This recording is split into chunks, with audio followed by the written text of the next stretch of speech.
Hi hello friends, welcome back to our channel. ఎలా ఉన్నారు అందరూ? నేను బాగున్నాను, మీరు కూడా బాగుండాలని మనస్ఫూర్తిగా కోరుకుంటున్నాను ఫ్రెండ్స్. సో ఈరోజు వీడియో వచ్చేసి మా ఇంట్లో నేను రోజు ఏమేమి వంటలు ప్రిపేర్ చేస్తాను అనేది చూపించబోతున్నాను.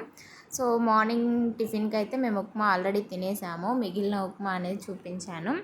ఆఫ్టర్నూన్ కోసం అయితే నేను ఆల్రెడీ రైస్ నానబెట్టేసుకున్నాను. అండ్ కర్రీ ఏం చేద్దాము అని చెప్పేసి మా ఆయనని కూరగాయలు తీసుకురమ్మంటే ఆయన తీసుకొచ్చింది బీరకాయలు తీసుకొచ్చాడు, పొటాటోస్ తీసుకొచ్చాడు, అండ్ పప్పు ఇంకా తీసుకొచ్చాడు అనమాట. అండ్ కీర దోసకాయ అయితే మనం సైడ్కి అలా పెట్టుకొని తినొచ్చు అన్నట్టుగా కీర దోసకాయ అయితే తీసుకొచ్చాడు.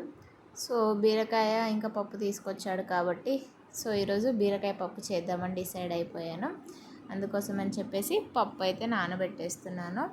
అండ్ మా ఇంట్లో అయితే ముందుగా రైస్ పెట్టడం కంటే ముందు నానబెట్టుకోవడం అనేది కొంచెం అలవాటు. ఎందుకంటే అలా నానబెట్టిన రైస్ కొంచెం ఉడికితే చాలా బాగుంటుంది, పుల్లలు పుల్లలుగా వస్తుంది అని చెప్పి నేను ముందుగానే నానబెట్టేస్తాను అన్నమాట.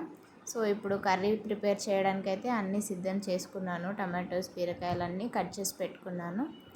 ఒక దానిపైననేమో రైస్ పెట్టేశాను, ఇంకొక దానిపైననేమో కర్రీ కూడా స్టార్ట్ చేశాను.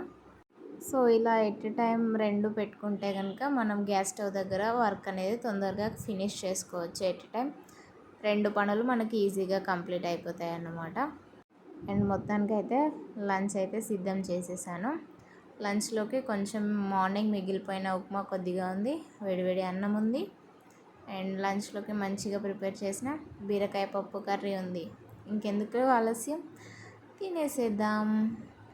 మీరు మీ ఇంట్లో లంచ్కి ఏం ప్రిపేర్ చేసుకున్నారు ఈరోజు అనేది తప్పకుండా కామెంట్ చేయండి.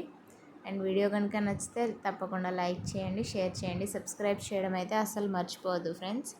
వీడియో అనేది కొంచెం షివర్ అవుతూ ఉంటుంది, ఎందుకంటే ట్రైపాడ్ లేదు ఫ్రెండ్స్, మేము హ్యాండ్తోనే తీయాల్సి ఉంటుంది. సో అందుకోసం అని చెప్పేసి కొంచెం వీడియో షివర్ అవుతూ ఉంటుంది, అది ఎక్కువగా మీరు పట్టించుకోవద్దు ఫ్రెండ్స్. అండ్ లంచ్ అయితే చేశాక ఈవినింగ్ దాకా ఖాళీగానే ఉంటాము. సో ఈవినింగ్ ఏదో ఒకటి తినాలనిపిస్తుంది కదా, సో ఈవినింగ్కి అయితే మ్యాగీ చేసుకుందామని చెప్పేసి డిసైడ్ అయ్యాము.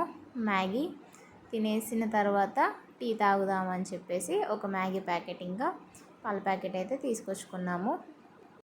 ఈవినింగ్ స్నాక్లోకి ఎంతమంది మ్యాగీని ప్రిఫర్ చేస్తారు, మ్యాగీ అంటే ఎంతమందికి ఇష్టమో అనేది కూడా తప్పకుండా కామెంట్ చేయండి.